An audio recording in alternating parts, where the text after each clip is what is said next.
महरलोक, जनलोक और तपोलोक की स्थिति। ब्रह्मा जी के द्वारा सत्यलोक का महत्व कथन और भारतवर्ष एवं वहां के तीर्थों की महत्ता बताते हुए प्रयाग और काशी की महिमा का प्रतिपादन। अगस्त्य जी कहते हैं, तदनंतर वायु के समान वेगशाली वह विमान स्वर्गलोक से ऊपर अत्यंत अद्भुत महरलोक में जा पहुंचा। तब ब्राह्मण ने पूछा, यह मनोहर लोक कौन सा है?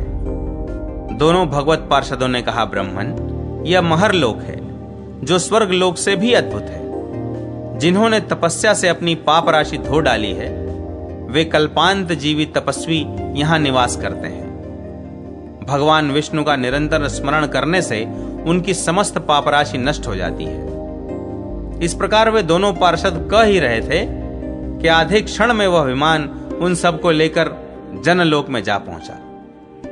यहां ब्रह्मा जी के मानस पुत्र निर्मल योगीश्वर एवं नैष्ठिक ब्रह्मचारी सनक, सनंदन आदि निवास करते हैं। अखंड ब्रह्मचर्य का पालन करने वाले अन्यान्य योगी भी सब प्रकार के द्वंद्वों से मुक्त हो अत्यंत निर्मल होकर जनलोक में निवास करते हैं।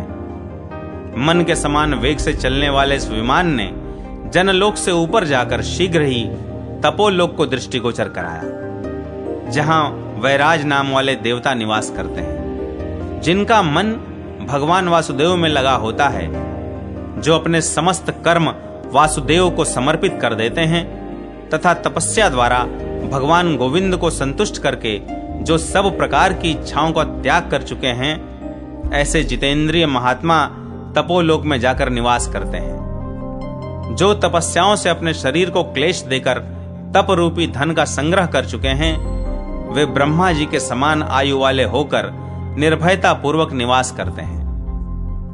पुण्यात्मा शिव शर्मा जब तक भगवत पार्षदों के मुख से इस प्रकार तपोलोक की महिमा सुनते रहे, तब तक उनके नेत्रों के सामने परम प्रकाशमय सत्यलोक आ पहुंचा।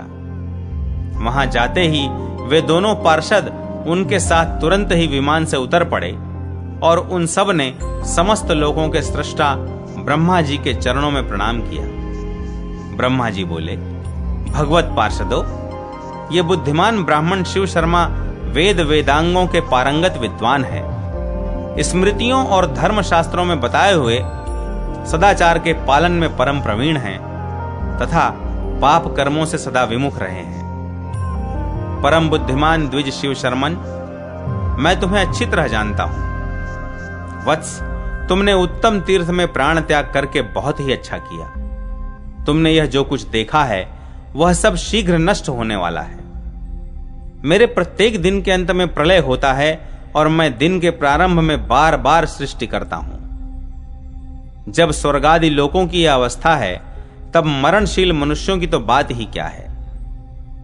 परंतु 4 प्रकार के जीव, स्वेदज, उद्भिज, जरायुज तथा अंडज समुदाय में से मनुष्यों में ही एक ऐसा गुण है कि वे कर्म भूमि भारत में मन सहित चंचल इंद्रियों को जीतकर गुणों के शत्रु लोभ का त्याग करके धर्म की परंपरा तथा धनराशि का नाश करने वाले काम को विचार के द्वारा मन से बाहर निकालकर धैर्य से क्रोध रूपी शत्रु को जीतकर और मद का परित्याग, अहंकार का निवारण तथा मोह का नाश करके धर्म की सीढ़ी पर चढ़कर अनायास ही सत्यलोक में आ जाते हैं। आर्यावर्त के समान देश, काशी के समान पुरी तथा विश्वनाथ जी के समान लिंग इस ब्रह्मांड मंडल में कहीं भी नहीं है। समुद्र के बीच में अनेक द्वीप हैं, किंतु इस पृथ्वी पर जम्बू द्वीप के समान दूसरा कोई द्वीप नहीं है। जम्बू द्वीप में भी 9 वर्ष हैं, जिनमें भारतवर्ष सबसे श्रेष्ठ है। इसे कर्म भूमि कहा गया है।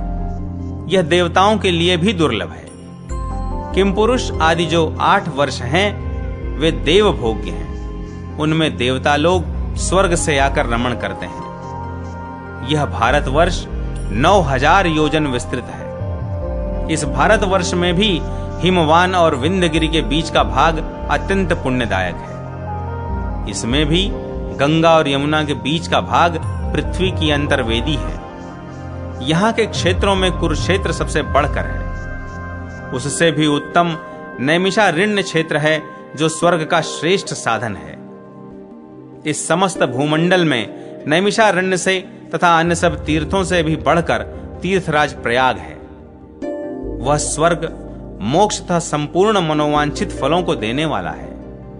इसीलिए प्रयाग महान क्षेत्र है और उसे सब तीर्थों का राजा माना गया है। मैंने पूर्व काल में सब यज्ञों को एक ओर तराजू पर रखा और दूसरी ओर तीर्थों में श्रेष्ठ प्रयाग को रखा, किंतु उसी का पलड़ा भारी रहा। दक्षिणा आदि से पुष्ट समस्त योगों की अपेक्षा इस क्षेत्र को प्रधान देखकर विष्णु और शिव आदि ने उसका नाम प्रयाग रख दिया। उसके नाम मात्र का तीनों काल में स्मरण करने से मनुष्य के शरीर में कभी कहीं पाप नहीं ठहरता है। असंख्य जन्मांतरों में जिस पाप राशि का संग्रह किया गया है, व्रत, दान, जप और तप से भी जिसको दूर करना अत्यंत कठिन है, वह पाप राशि जब कोई तीर्थराज प्रयाग में जाने के लिए उद्यत होता है, तब आंधी के मारे हुए वृक्ष की भांति शरीर के भीतर थरथर कांपने लगती है। तत्पश्चात प्रयाग जाने का दृढ़ संकल्प लेकर जो आधा रास्ता तय कर लेता है, उस पुरुष के शरीर से वह पाप राशि पग पग पर निकलने की इच्छा करती है।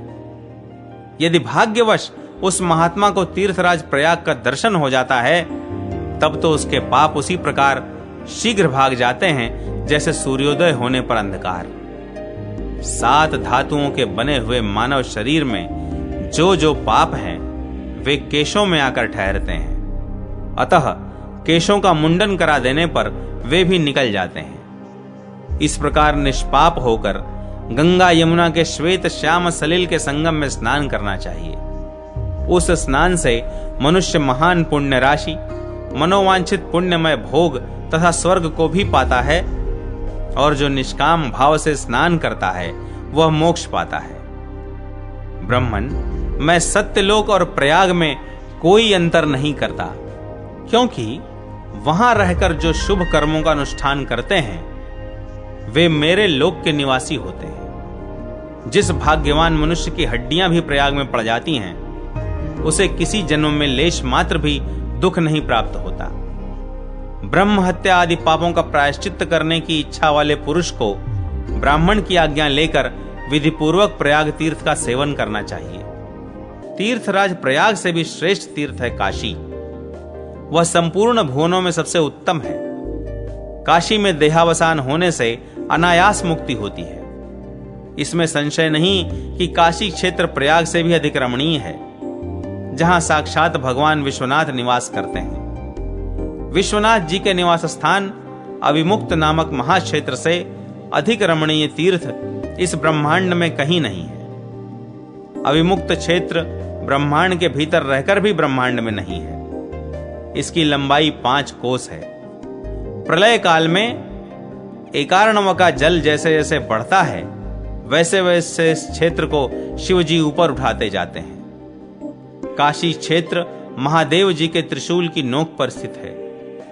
यह न तो आकाश में स्थित है और न भूमि पर ही, किंतु मूढ़ बुद्धि मनुष्य इसे इस रूप में नहीं देख पाते। यहां सदा सत्य युग रहता है, सदा महापर्व लगा रहता है। विश्वनाथ जी के निवास स्थान में ग्रहों के अस्त और उदय जनित दोष की प्राप्ति नहीं होती। वहां सदा उत्तरायण है, सदा महान अभ्युदय है और सदैव मंगल है, जहां भगवान विश्वनाथ की स्थिति है। विप्रवर, 14 भुवनों की सृष्टि मैंने ही की है, परंतु इस काशीपुरी के निर्माता साक्षात भगवान विश्वनाथ हैं, मैं नहीं। काशी में देह त्याग करने वालों का नियंत्रण स्वयं भगवान विश्वनाथ करते हैं। जिन्होंने वहां रहकर भी पाप किए हैं, उनको दंड देने वाले काल भैरव हैं। वहां कभी किसी को पाप नहीं करना चाहिए, क्योंकि वहां पाप करने वालों को दारुण रुद्र यात्रा भोगनी पड़ती है, जो नरक से भी अधिक दुस्सह है। जो मनुष्य दूसरों की निंदा और पर स्त्री की अभिलाषा करते हैं, उन्हें काशी का सेवन नहीं करना चाहिए, क्योंकि कहां काशी और कहां वह नरक। जो वहां सदा प्रतिग्रह लेकर धन संग्रह करने की अभिलाषा रखते हैं अथवा कपट पूर्वक दूसरों का धन हड़प लेना चाहते हैं, ऐसे लोगों को भी काशी का सेवन नहीं करना चाहिए। काशी में रहने वाले पुरुष को दूसरों को पीड़ा देने वाला कर्म सदा के लिए त्याग देना चाहिए। यदि वहां भी वही करना हो तो दुष्ट चित्त वाले पुरुषों का काशी में निवास करना किस काम का है? जो दूसरों से द्रोह की बात सोचते, दूसरों से डाह रखते और सदा दूसरों को सताया करते हैं, उनके लिए काशीपुरी सिद्धिदायक नहीं। इस पृथ्वी पर ज्ञान के बिना कहीं मोक्ष नहीं होता। वह ज्ञान न तो चांद्रायण आदि व्रतों से प्राप्त होता है और न उत्तम देश काल में सत्पात्रों को विधि एवं श्रद्धा पूर्वक दिए हुए तुला पुरुष आदि मुख्य मुख्य दानों से ही मिलता है। अहिंसा ब्रह्मचर्य आदि यमों, शौच संतोषादि नियमों, पूजन आदि सत्कर्मों तथा शरीर को सुखाने वाली कठोर तपस्याओं से भी उसकी प्राप्ति नहीं होती। गुरुओं द्वारा दिए हुए महामंत्रों के जप से, स्वाध्याय से, शास्त्रोक्त विधि से, अग्निहोत्र करने से, गुरुओं की सेवा से, श्राद्ध से, देव पूजा से तथा अनेकों तीर्थों की यात्रा करने से भी उस ज्ञान की प्राप्ति नहीं होती, क्योंकि योग के बिना ज्ञान नहीं होता। गुरु के उपदेश किए हुए मार्ग से निरंतर अभ्यास पूर्वक तत्वार्थ का विचार करना ही योग है। उस योग में भी अनेक प्रकार के विघ्न आया करते हैं, अतः एक ही जन्म में प्रायः ज्ञान की प्राप्ति नहीं होती। परंतु इस काशीपुरी में जप, तप और योग के बिना भी एक ही जन्म में कल्याण की प्राप्ति हो जाती है। द्विजश्रेष्ठ, तुमने शुद्ध बुद्धि से काशी तीर्थ में जो कल्याणकारी पुण्य का उपार्जन किया है, उसका भारी फल महान है।